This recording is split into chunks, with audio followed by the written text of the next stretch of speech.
இந்த ட்ரெய்லரை, இந்த பாடல்களை பார்க்கும் பொழுது எதையுமே மறக்க முடியாது. என்னோட கண்ணு அப்படியே ஒரு நிமிஷம் கலங்கிருச்சு. ஒரு ட்ரெய்லரை பார்த்து நான் கண் கலங்கியது இந்த அந்தோணி திரைப்படத்தை பார்த்தேன். இசைஞானி இளையராஜா அவர்கள் இந்த படத்துக்கு இசை என்று சொன்னார்கள். எனக்கு என்னவோ அவர் ஆசீர்வாதம் பண்ணியிருக்காருன்னு நினைக்கிறேன். இந்த திரைப்படத்தை எடுத்த ஜெனோசனா இருக்கட்டும், சூதரனா இருக்கட்டும், அந்த இளைஞர்களின் நினைவுகளில் அந்த குண்டு விழுந்த அந்த சத்தம் கேட்டுக்கிட்டே இருக்கும். இதை யாராவது மறக்க முடியுமா? இலங்கை சினிமாவிலிருந்து ஒரு புதிய சக்தி ஒன்று உருவாகி இருக்கிற மாதிரி தான் எனக்கு தோணுது இந்த படத்தை பார்க்கும்போது.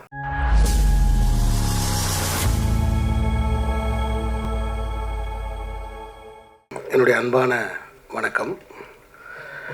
இதற்கு முன்பாக பேசும்பொழுது விக்கி அவர்கள் சொன்னார்கள், இந்த திரைப்படம் எல்லாவற்றையும் மறப்பதற்கு என்று குறிப்பிட்டார்கள். ஆனால் இந்த படத்தை பார்க்கும் பொழுது, இந்த ட்ரெய்லரை, இந்த பாடல்களை பார்க்கும் பொழுது எதையுமே மறக்க முடியாது என்கிற உணர்வுகள் தான் எனக்கு தோணுச்சு. ஜன்னலிலிருந்து நீங்கள் பார்க்க வேண்டாம், எங்கள் வீட்டுக்குள் வந்து பாருங்கள் என்று தயாரிப்பாளர் அவர்கள் சொன்னார்கள். உங்கள் வீட்டில் அல்ல, உங்கள் மடியில் படுத்து இந்த கதையை கேட்பது போல இருக்கிறது. இதை பார்க்கும் பொழுது என்னோட கண்ணு அப்படியே ஒரு நிமிஷம் கலங்கிருச்சு. ஒரு ட்ரெய்லரை பார்த்து நான் கண் கலங்கியது இந்த அந்தோணி திரைப்படத்தை பார்த்தேன். நண்பர்களே, இந்த படத்தின் தயாரிப்பாளர் யார் எனக்கு தெரியாது. இசையமைப்பாளர் ஐயா இசைஞானி இளையராஜா அப்படின்னு மட்டும்தான் எனக்கு தெரியும். 2 இளைஞர்கள் என்னை தேடி வந்தாங்க. அதில் தம்பி ஜெனேஸ்வரன் என்னை பார்த்தான். தான் இலங்கையிலிருந்து இலங்கை மண்ணில் ஒரு படம் எடுத்திருக்கிறதாகவும், அந்த படத்துடைய ஆடியோ வெளியீட்டுக்கு நீங்கள் வரணும் அப்படின்னு என்கிட்ட கேட்டுக்கிட்டான். நான் அந்த இளைஞனை ரொம்ப ஆச்சரியமாக பார்த்தேன். ரொம்ப கொஞ்சம் வயசுள்ள ஒரு இளைஞன். அங்கே ஒரு சினிமா எடுத்து அந்த படத்தை இங்கே இருக்கிற தியேட்டர்களில் விநியோகிக்கிறதுக்கு வந்திருக்கான் அப்படிங்கிறது எனக்கு தெரிஞ்சிச்சு. வேறு எந்த காரணமுமே கிடையாது. ஒரு அழிந்து போன ஒரு நாட்டிலிருந்து, அழிக்கப்பட்ட ஒரு நாட்டிலிருந்து 2 இளைஞர்கள், ஏன்னால் போர் முடிஞ்ச சூழலில் இந்த 2 இயக்குனர்களும் எப்படி ஒரு 5 வயசு 6 வயசு இருக்கும்னு நினைக்கிறேன்.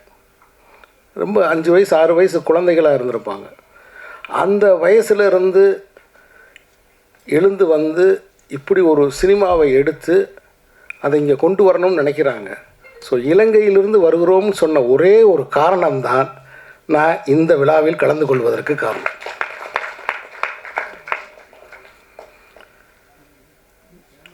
இசைஞானி இளையராஜா அவர்கள் இந்த படத்துக்கு இசை என்று சொன்னார்கள்.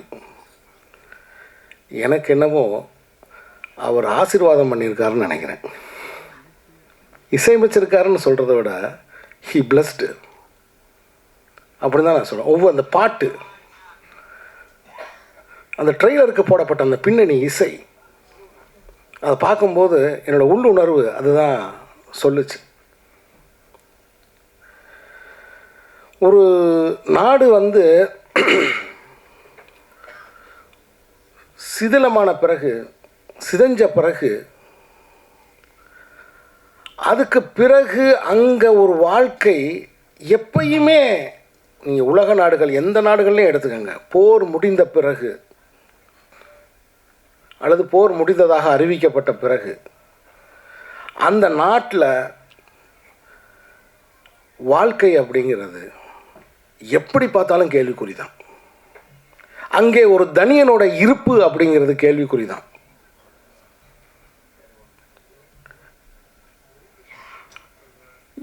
எப்போ வேணாலும் யார் வேணாலும் எதற்காக வேணாலும் கேள்வி கேட்பார் இல்லாமல் கைது செய்யப்படலாம் அப்படிங்கிற ஒரு வாழ்க்கை அதன் பிறகு அங்கே எப்போவுமே இருந்துக்கிட்டே இருக்கும். ஒரு அச்சம் எப்போ வேணாலும் இருந்துக்கிட்டே இருக்கும். இந்த திரைப்படத்தை எடுத்த ஜெனோசனா இருக்கட்டும், சூதரனா இருக்கட்டும், அந்த இளைஞர்களின் நினைவுகளில் அந்த குண்டு விழுந்த அந்த சத்தம் கேட்டுக்கிட்டே இருக்கும். இதை யாராவது மறக்க முடியுமா?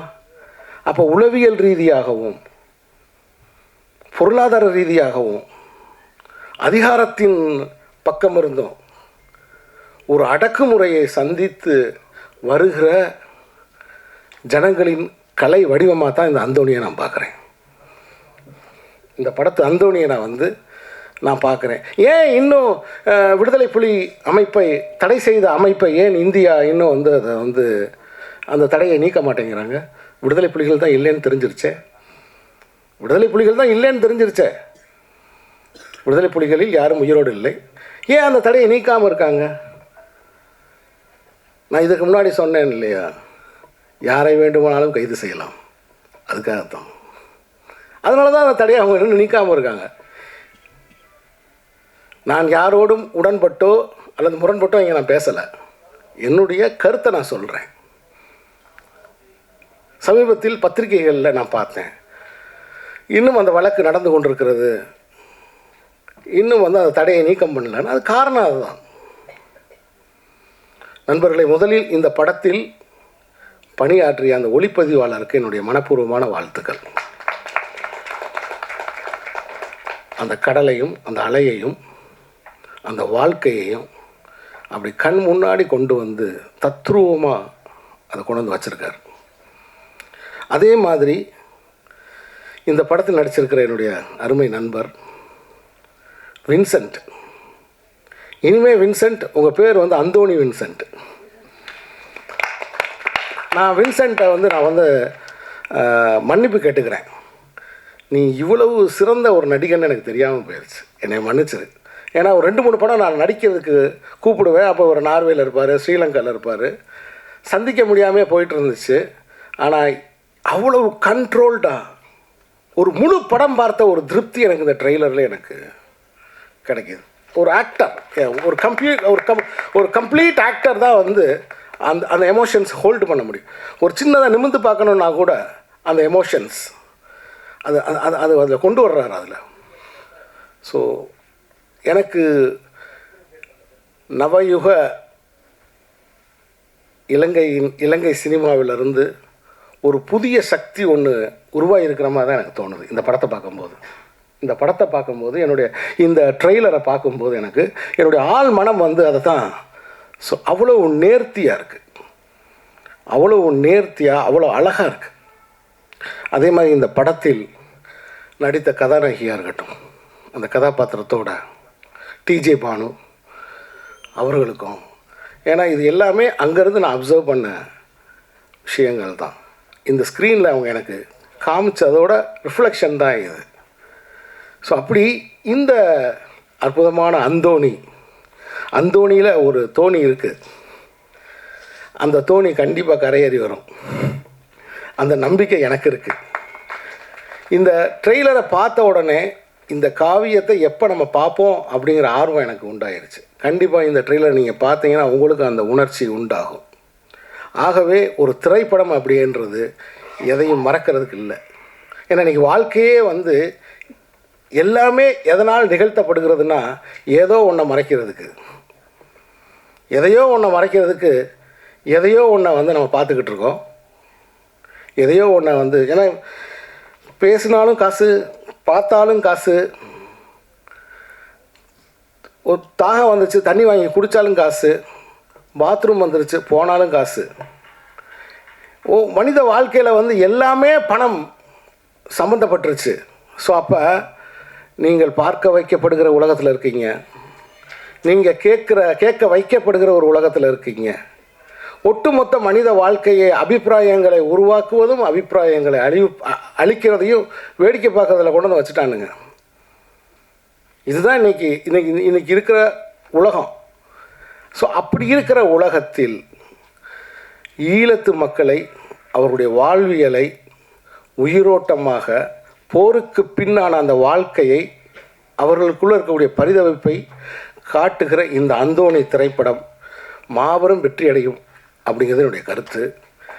இந்த வெற்றிக்கு பத்திரிகையாளர்களாகிய நீங்கள் உறுதுணை இருக்க வேண்டும். எனக்கு அந்த நீர்ப்பறவை காலங்கள்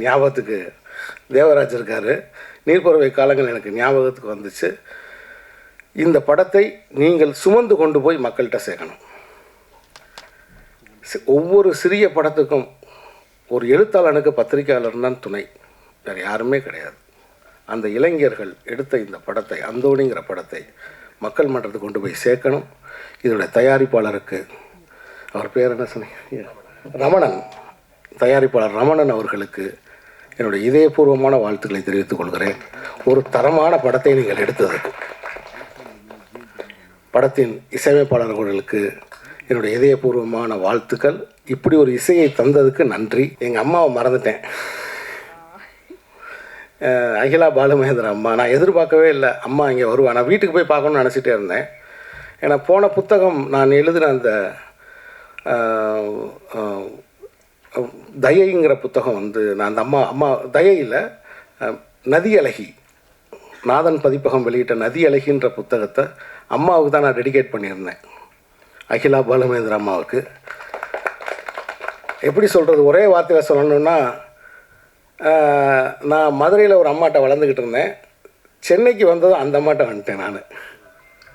எனக்கு இன்னும் என் அடி வயத்தில் வந்து அம்மா எனக்கு போட்ட சாப்பாடு சூடாக இருக்குது. அகிலா பாலுமகேந்திர அம்மா எனக்கு போட்ட சாப்பாடு இன்னும் என் அடி வயத்தில் சூடாக இருக்குது. அம்மா இந்த விழாவுக்கு, ஏன்னா அம்மா வந்து யாழ்ப்பாணம், மட்டக்களப்பு, அம்மா வந்து மட்டக்களப்பு. ஸோ அம்மா வந்து இந்த வெளியீட்டு விழாவுக்கு வந்தது உண்மையில் எனக்கு அவங்களுக்கு பார்க்க கிடைச்சது எனக்கு ரொம்ப ரொம்ப சந்தோஷம். ஏன்னா நான் எடுக்கிற எல்லா படத்துக்கும் நான் அம்மாவை போட்டு காமிப்பேன். இப்போ எடுத்து வச்சுருக்கிற இடி முழக்கம் மட்டும் இன்னும் போட்டு காமிக்காமல் இருக்கேன். ஏன்னா அது வந்து அம்மாவோட கொள்கைகளுக்கு கொஞ்சம் எதிராக இருக்கும். ஏன்னா இப்போ இங்கே ஃபெஸ்டிவலுக்கே நம்ம படம் எடுத்தோம்னா லைஃப்பில் இருக்க ஃபெஸ்டிவல் எடுத்துருவாங்க போல தெரியுது. அதனால் வந்து அது கொஞ்சம் கமர்ஷியலான படம். அந்த படம் ஒரு 5 பாட்டு 5 சண்டை அப்படின்னு அது ஒரு மாதிரியான ஒரு படம், அது த்ரில்லர் படம் அது. அதனால் அதை இன்னும் கொஞ்சம் காமிக்காமல் நான் இருக்கேன். நன்றி.